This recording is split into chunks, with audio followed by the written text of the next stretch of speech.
حضرت امام حسین، یاد حسین نہیں بلکہ یاد حسنین ہونا۔ میں حضرت امام حسن اور حسین کے بارے میں زیادہ ابھی نہیں کہوں گا، کبھی موقع ملے گا تو ضرور کہوں گا۔ صرف ایک لفظ، محسن کائنات، تخلیق وجہ کائنات، وجہ تخلیق کائنات جناب احمد مصطفیٰ صلی اللہ علیہ وسلم نے اپنے دو جگر کے ٹکڑوں کو ایک لقب دیا، وہ لقب ہے سبتین۔ سبحان اللہ، سبحان اللہ۔ اس سبتین کیا ہے اس کو سمجھ، غوث کا نعرہ، حسین کا نعرہ لگانے والے سبتین کا مقام کیا ہے، سبتین کہتے کسے اس کو پہلے سمجھ، کیونکہ آج جس حالات سے ہم لوگ گزر رہے ہیں خاص کر ہندوستان کی عوام، اس کو سمجھنا ضروری ہے، پھر اس پر قائم رہنا چاہیے۔ امام حسین ابھی پیدا نہیں ہوئی، حسنین کریمین ابھی پیدا نہیں ہوئے، ان کے پیدا ہونے سے پہلے ہی دو شہید پیدا ہوں گے، یہ خبر عام ہوگی۔ جب حسنین کریمین پیدا ہوئے تو شہید پیدا ہو گئے ہیں۔ جب یہ دو پل بڑھ رہے تھے تو لوگ دیکھ رہے تھے، صحابہ دیکھ رہے تھے، کہہ رہے تھے کہ یہ شہید جا رہا ہے۔ دنیا میں جب تک شہادت نہیں ملتی کوئی اس کے بارے میں یہ نہیں کہے گا کہ یہ شہید جا رہا ہے، لیکن آقا علیہ الصلوۃ والتسلیم نے کہا میرے جو دو جگر کے ٹکڑے شہید ہوں گے، ساری دنیا پکار اٹھی، شہید پیدا ہونے والے ہیں، شہیدین پیدا ہونے والے ہیں، شہیدین پیدا ہو چکے ہیں، شہیدین چل پھر رہے ہیں۔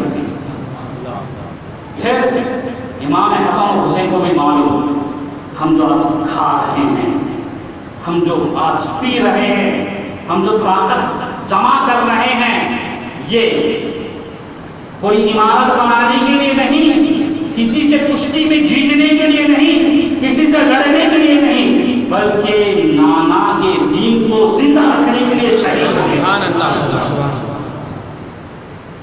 جب اگر ہم میں سے کسی کو معلوم ہو جائے 8 بجے ہیں، 8:10 پر تو مرے گا، 10 بعد میں آئیں گے، پہلے ہی یہ اندر مر جائے گا، لیکن امام حسن و حسین کا معاملہ یہ تھا کہ وہ ہر لمحہ خدا کا شکر ادا کیا۔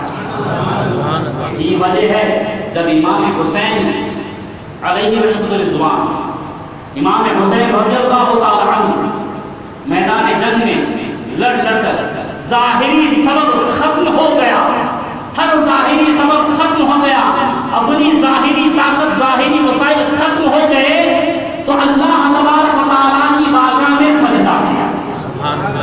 یہ نہیں کہ دشمن ہار گیا، نہیں، دشمن تو ہارنا ہی ہارنا ہے۔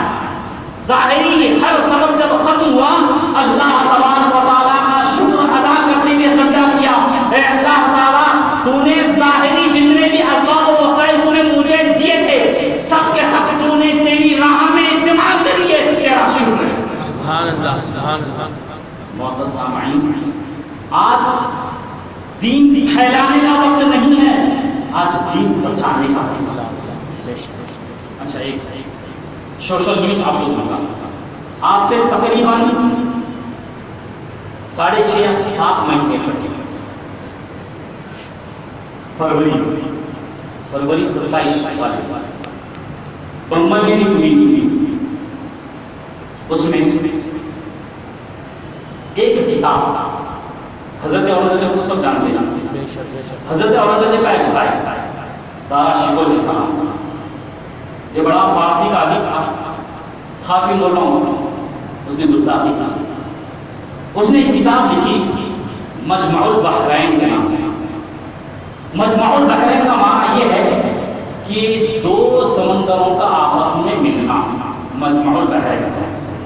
مجمع البحرین میں اس نے جو فارسی کتاب لکھی تھی، اس میں اس نے یہی چیز رکھی کہ ہندوستان میں بڑی تعداد میں پائے جانے والے 2 برادری، 2 مذہب کے لوگ، ہندو اور مسلم، ان دونوں کو جمع کرنے کے لیے اکبر کے فارمولے پر چل کے اس نے ایک کتاب جمع کی، اس میں ایک نقطے کو لے کر بحث کی۔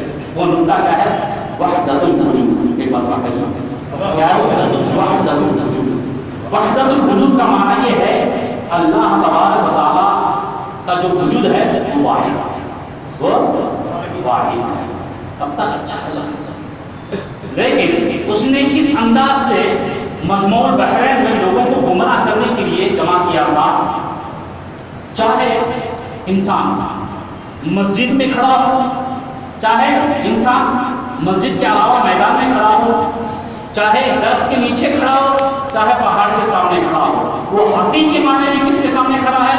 خدا کے سامنے کھڑا ہے، کیونکہ ساری کائنات میں وجود کس کا ہے؟ خدا کا ہے، وہ وحدت الوجود ہے، ایک ہی وجود کے سامنے وہ کھڑا ہے۔ یہاں تک بات سمجھ میں آتا ہے، چاہے مسجد میں ہو، چاہے میدان میں ہو، چاہے درخت کے نیچے ہو، چاہے پہاڑ کے سامنے ہو، حقیقت میں کس کے سامنے ہے؟ خدا کے سامنے ہے، جو وحدت الوجود۔ اب سیکنڈ سینٹنس یہ ہے، چاہے انسان مسجد میں کھڑا ہو، چاہے انسان مندر میں کھڑا ہو، چاہے انسان کعبۃ اللہ کے سامنے کھڑا ہو، چاہے انسان کسی دیو یا کسی مورتی کے سامنے کھڑا ہو، حقیقت میں خدا کے سامنے کھڑا ہو۔ یہ بھی بظاہر صحیح لگے گا، ہاں بھائی حقیقت میں خدا ہی تو ہے، لیکن یہاں پیر پھسلتا ہے۔ کیوں؟ دیکھیے کہاں کھڑے ہیں، یہ محل غور نہیں ہے، کہاں کھڑے ہیں؟ آپ مسجد میں کھڑے ہیں، کعبۃ اللہ کے سامنے کھڑے ہیں، مندر کے سامنے کھڑے ہیں، مورتی کے سامنے کھڑے ہیں، یہ پوائنٹ نہیں ہے۔ پوائنٹ یہ ہے کہ جس کے سامنے آپ کھڑے ہیں اسے کیا مانتے ہیں، یہ پوائنٹ۔ اس سے ذہن ہٹانے کے لیے اس دور میں ایک کتاب دارا شکوہ نے لکھی تھی، مجمع البحرین۔ اس کتاب کو رامپور کے ایک نجی لائبریری میں رکھی ہوئی تھی، اس کتاب کو لا کر 6.5 مہینے یا 7 مہینے پہلے اس کو ازسرین و ترتیب دی گئی، جس کو نام نہاد مسلمانوں نے یہ مشورے سے نوازا کہ اس کتاب کے بارے میں جو بھی انسٹیٹیوشنز ہے، ایجوکیشنل سوسائٹیز ہے، اس میں ایک 20 منٹ سمجھایا جائے وحدت الوجود کے بارے میں۔ اب چونکہ مسلمان کا بچہ مدرسے کو جانا زیادہ پسند نہیں کرتا، یونیورسٹی جانا زیادہ پسند کرتا ہے، علماء کی صحبت میں رہنا زیادہ پسند نہیں کرتا، کرکٹر ایکٹر کے ساتھ رہنا پسند کرتا ہے، اس کو زیادہ چاہتا ہے۔ اب ایسے کے سامنے وحدت الوجود کے پوائنٹ گمراہ کرنے کے لیے جو پیش کیے جائیں گے، وہ یہ نہیں سوچے گا کہ میں جس کے سامنے کھڑا ہوں وہ کیا ہے، اس کو کیا مانتا ہوں، یہ نہیں سمجھے گا۔ سمجھے گا تو کیا سمجھے گا، اس کی عقل کو کیسا چلایا جائے گا؟ تو جہاں بھی کھڑا ہو خدا کے سامنے ہی ہے، یہ اس کو بات پڑھایا جائے گا۔ پوائنٹ کیا ہے؟ تو جہاں بھی کھڑا ہے خدا کے سامنے کھڑا ہے، یہ پوائنٹ نہیں ہے۔ تو جس کے سامنے کھڑا ہے اس کو کیا مانتا ہے، یہ پوائنٹ ہے۔ اس کو عام کرنے کے لیے فورس لگ چکی ہے، اور میرے خیال سے 1 یا 1.5 مہینہ پہلے یو پی کا سی ایم یوگی آدتیہ ناتھ نے بھی کہا، اگر مسلمان گروہ، اگر مسلمان کمیونٹی اورنگزیب کے وچار دھاروں کو مانے گی تو سویکار نہیں کیا جائے گا، ہاں دھارا شکوں کے وچار دھاروں کو مانے گی تو سویکار کیا جائے گا۔ یہ شروع ہو چکا ہے۔ اب چونکہ یو پی حالات آپ کے سامنے بالکل ظاہر ہے، تو اب ایسی صورتوں میں دین کو پھیلانا نہیں، دین پر جمے رہنا، دین پر اڑے رہنا، دین پر ثابت قدم رہنا، اور دین پر اڑے رہنا، جمے رہنا، ثابت قدم رہنا کس سے سیکھنا ہے؟ امام حسن اور حسین سے سیکھنا ہے، جن کو آقا علیہ الصلوۃ والتسلیم نے سبتین کا سب کا معنی جمع ہونا، جم جانا ہے، مضبوط رہنا ہے۔ انہوں نے آج سے تقریباً 1400 سال پہلے نانا کے دن پر کیسے جمنا ہے، چاہے وسائل ہو یا نہ ہو، آگے کی طاقت کو نہ دیکھو، آگے کی طاقت کتنی ہی بڑی ہو، کتنی ہی زیادہ مقدار میجارٹی میں ہو، کرنا کیا ہے؟ نانا کے دین پر جمع رہنا ہے. آج وقت وہی آنے والا ہے.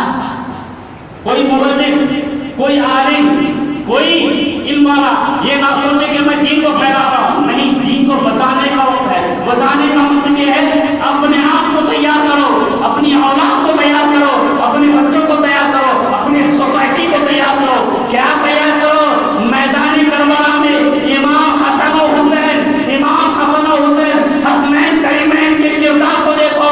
حالات ان کی مخالفت میں تھے، طاقت ان کی مخالفت میں تھی، میجارٹی دوسری طرف زیادہ تھی. یہاں صرف 72 تھے، وہ ہزاروں کی تعداد میں تھی. یہاں اسلحہ نہیں تھا، دوسری طرف اسلحے سے. کرنا کیا ہے؟ کرنا کیا ہے؟ ویسے بھی موت آئے گی، دین پر جم کر مرنا ہی یہ امر ہے. اسی لیے آپ علیہ السلام نے کہا یہ سبتین ہے. کیا ہے؟ سبتین ہے. کیا سبتین ہے؟ ایمان پر جمے رہنے والے، دین پر مضبوطی سے عملدار کرنے والے، اور نانا کی سنت کو آنکھوں سے لگانے والے. تو دور یہی چل رہا ہے. کیا دین پر جم جاؤ، یہ نہ کہو کہ تمہیں یہ کرنا ہے وہ کرنا ہے. یہ کہنا ہے بیٹا یہ جو باطل طاقتیں دن بدن زیادہ ہوتی جا رہی ہیں، گھبرانا نہیں، ڈرنا نہیں، دین پر جمے رہنا ہے. اب نہیں تو کبھی مرے گا، لیکن نانا کے دین پر جم کر مرو، جیسا کہ امام حسن حسین سے بتانے کیا. معزز سامعین، بس یہی لفظ میں امام حسن حسین کے متعلق آپ کے سامنے کہنے کی سوچ رہا تھا. آپ کے سامنے چند باتیں رکھا. ہو سکتا ہے چند باتیں آپ کی سمجھ میں نہ آئی ہو. اگر کوئی بات پوری تقریر میں کوئی بات میں نے کہی سمجھ میں نہ آئی تو میں آدمی کا ہی رہنے والا ہوں، آپ ہی کے درمیان رہتا ہوں، آپ اس سے پوچھ سکتے ہیں. آئیے اللہ